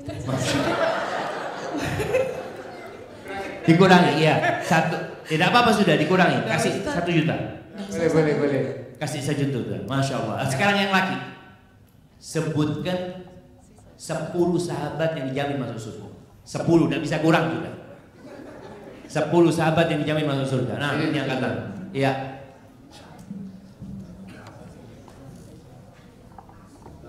Bismillahirrahmanirrahim. Abu Bakar As-Siddiq. Yang kedua Umar bin Khattab. Yang ketiga Utsman bin Affan. Yang keempat Ali bin Abi Thalib. Yang kelima Abu Ubaidah bin Jarrah. Yang keenam Sa'ad bin Abdul Waqqas. Yang ketujuh Bilal bin Rabah. Tidak ada maksudnya. Zubair bin Awam. Terus Talha bin Ubaidillah. Terus Sa'ad bin Sa'id bin Zaid. Nah, kurang 50 ya. Ya, satu lagi. Khabbab mungkin. Enggak. Lupa. Sahabat Nabi yang kaya raya.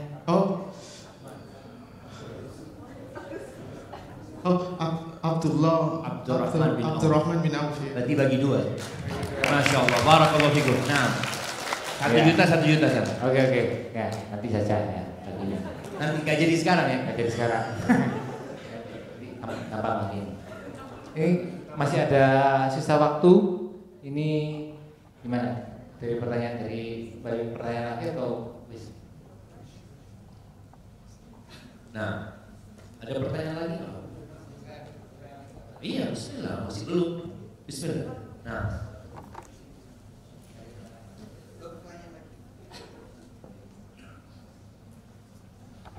Bismillahirrahmanirrahim. Kami lanjutkan untuk pertanyaannya, Ustaz. Apa yang kita lakukan jika dalam bekerja, Ustaz, hati kita disakiti oleh klien hingga sulit memaafkan, Ustaz? Masya Allah. Nah, gak disebutkan siapa yang tanya itu, enggak? Sengaja tidak saya sebutkan, Ustaz. Oh, Masya Allah. Iya, ahibati fillah, bicara sakit hati. Sakit hati ini termasuk yang mengurangi kebahagiaan kita. Oleh karena itu, Allah memerintahkan kepada kita untuk memaafkan. Abu Bakar As-Siddiq itu pernah disakiti sama sepupunya sendiri. Padahal sepupunya ini miskin, Abu Bakar suka ngasih santunan, dan bentuk menyakiti hatinya gak ketulungan. Namanya Mistoh.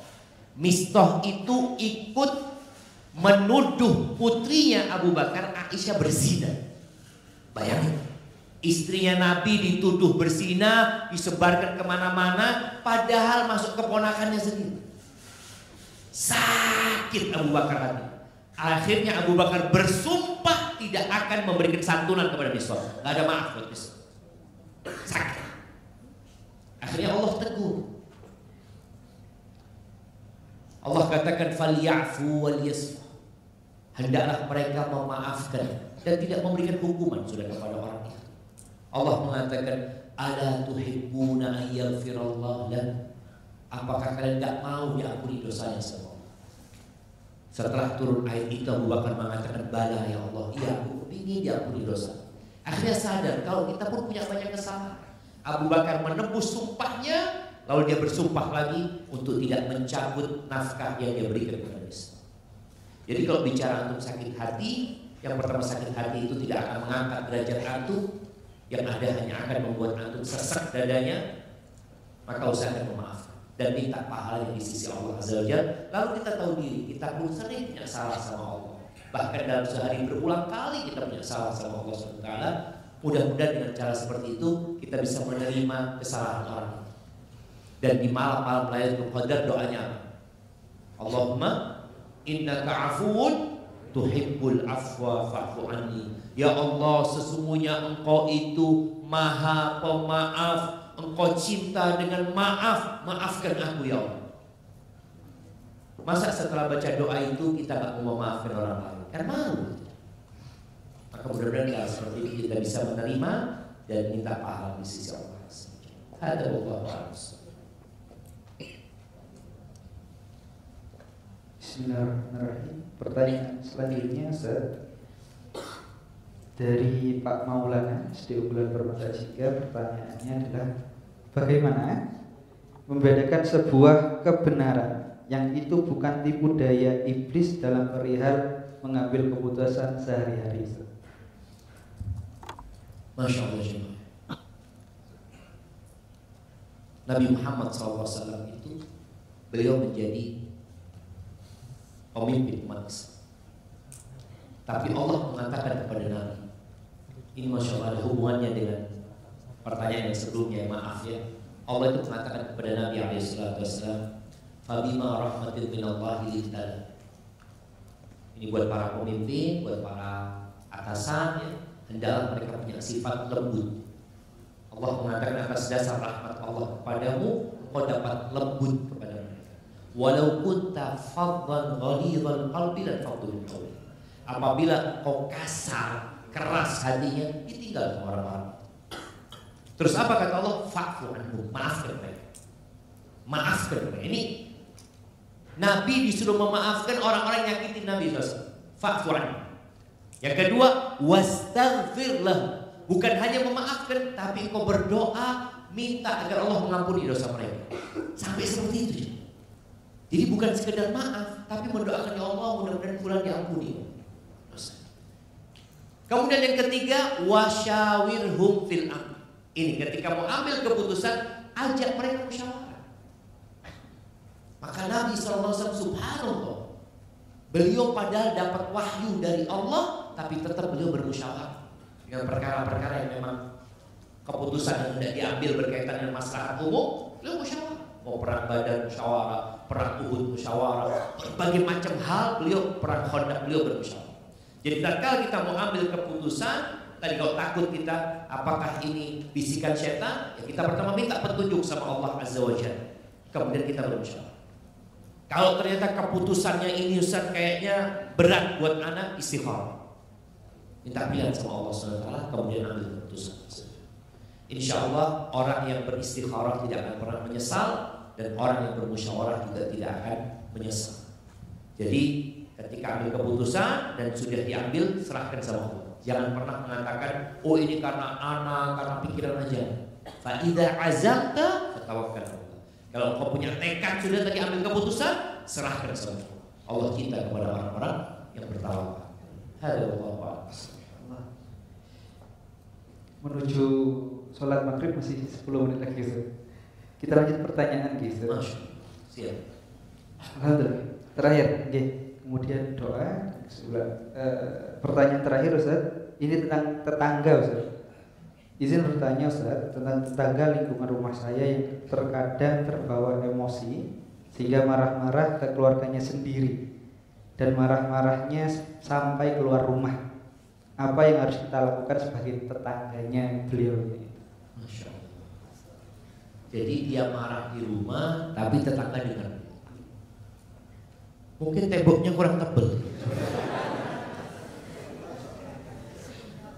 Iya, pertanyaan ini sangat bagus sekali ya, menunjukkan kepedulian kita sesama tetangga.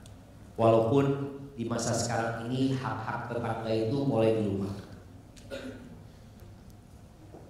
Yang pertama harus kita lakukan, kita menjalin hubungan baik dengan tetangga. Sebelum ngasih nasihat tetangga, punya rizki, antum kirim makanan ke tetangga, Ramadan ini kasih berbuka ke tetangga. Berusaha kita untuk baik sama tetangga kita. Karena Nabi SAW pernah mengatakan, mazala Jibril yusini bil jar hatta dhanantu annahu sayuwarith. Jibril itu terus memberikan wasiat kepada aku agar berbuat baik kepada tetangga, sampai aku mengira tetangga itu bisa dapat warisan dari diperintahkan berbuat baik kepada tetangga. Setelah kita menjalin hubungan baik dengan tetangga, disinilah kita perlu ngobrol sama mereka, bukan sama yang marah-marah. Karena boleh jadi ada yang memicu kemarahan tetangga tersebut. Mama kita ngomong kalau yang marah itu suaminya, kita ngomong sama istrinya untuk sabar ya, sama suaminya. Dan para istri ini sebenarnya memiliki senjata yang bisa membuat suaminya nggak marah. Cuma kadang-kala kalau suaminya marah, istri ikut marah. Yang menyebabkan marah itu sampai kedengar ke rumah tetangga biasanya ada yang bantah. Jadi kalau mau dimarahin diem, selesai. Maka ini juga pelajaran buat suami istri ya, buat anak sama bapaknya juga, anak sama ibunya. Kalau satu marah, lawannya itu. Karena orang yang marah itu gak bisa dikasih nasihat. Oh, Ustaz, ana gak salah. Ini urusannya bukan salah dan benar, tapi urusannya bagaimana kemarahan itu hilang. Karena ketika ada marah, setan hadir. Dan biasanya orang-orang yang sampai membunuh, apa penyebabnya? Marah. Anak baca berita ya, seorang anak bunuh bapaknya sendiri. Anak bunuh, suami bunuh istrinya, istri bunuh suaminya. Apa penyebab itu semua? Emosi. Makanya di bulan Ramadan ini bayangin ya, bagaimana kita dididik untuk menahan emosi. Kalau sampai ada yang ngajak berantem, katakan aku sedang puasa, aku sedang puasa. Itu untuk menahan. Maka bagaimana antum sebagai tetangga nanti ngobrol sama tetangganya. Kalau mamanya tadi suaminya marah, yang lain usahakan dia.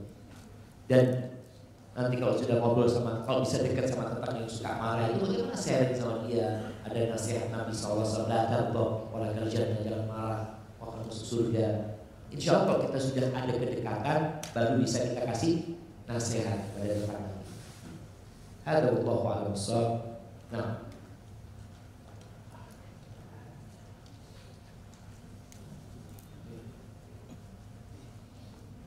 Bismillahirrahmanirrahim. Baik, Ustaz, alhamdulillah sudah selesai untuk sesi Q&A. Selanjutnya adalah kesimpulan yang akan disampaikan oleh Mas Amir.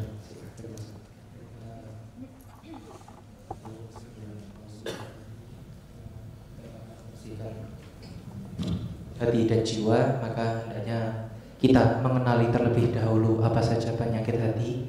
Karena secara garis besar penyakit hati ada dua. Yang pertama adalah syahwat, yaitu keinginan kita untuk mengikuti hawa nafsu kita. Yang kedua adalah syubhat atau kerancuan, kesamaran dalam beragama. Dan keduanya sama-sama berbahaya. Dan yang paling membahayakan adalah penyakit hati yang paling membahayakan adalah kesyirikan. Karena kesyirikan adalah kezaliman yang paling nyata. Dan bagaimana kiat-kiatnya diantaranya adalah satu, mentauhidkan Allah Azza wa Jalla. Kemudian memperbanyak istighfar dan taubat. Yang ketiga membaca Al-Quran. Yang keempat zikrullah. Yang kelima berbahagia tatkala melihat orang lain berbahagia. Yang keenam adalah ketika ada orang lain memberikan masukan atau kritikan kepada kita, hendaknya kita menerima dengan lapang dada. Selanjutnya adalah bersedekah. Yang kedelapan adalah banyak-banyak mengunjungi orang-orang yang kurang atau orang-orang miskin. Dan yang ekstra mungkin Ustaz adalah zikrul maut, mengingat kematian. Itu mungkin kesimpulan pada hari ziarah kubur. Ziarah kubur. Ziarah kubur diantaranya khususnya untuk mengingat kematian. Baik, sambil menunggu adzan maghrib yang insyaallah 4 menit lagi, saya mohon doa serta penutup. Nah, jamaah rahimahullah, orang yang puasa itu punya doa mustajab. Dan usahakan kalau kita berdoa tidak hanya minta dunia, karena dunianya akan kita tinggalkan, tapi minta yang kekal dan abadi. Ada doa yang biasa Nabi baca bersama sahabatnya atau untuk para sahabatnya. Anda akan baca doa itu. Allahumma qsim lana min khasyatika ma tahulu bihi bainana wa baina ma'asi.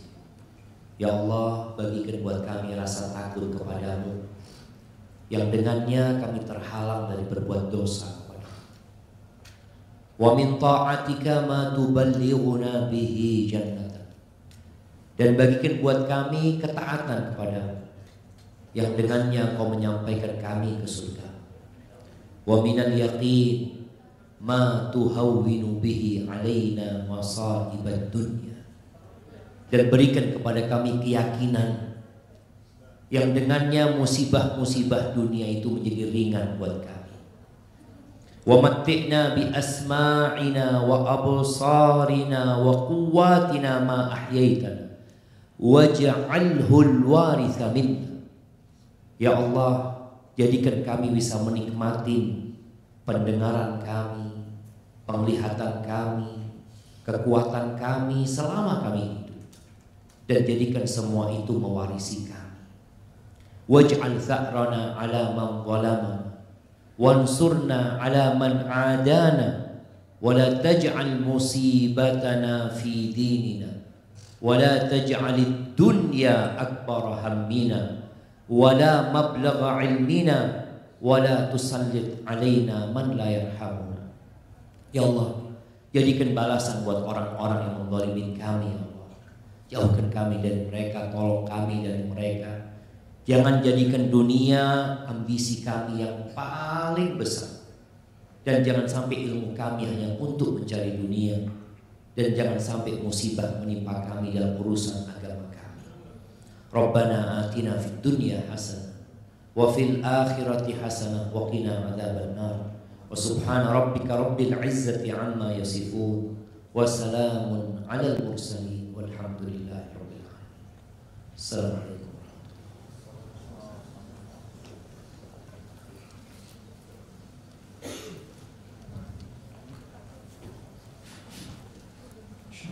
Jazakumullah khair katsiran. Barakallahu fiikum Ustaz atas ilmu yang sudah disampaikan. Semoga ilmunya bermanfaat untuk kita semua, enggak cuma masuk telinga ke kanan, tapi merasuk ke hati dan juga bisa kita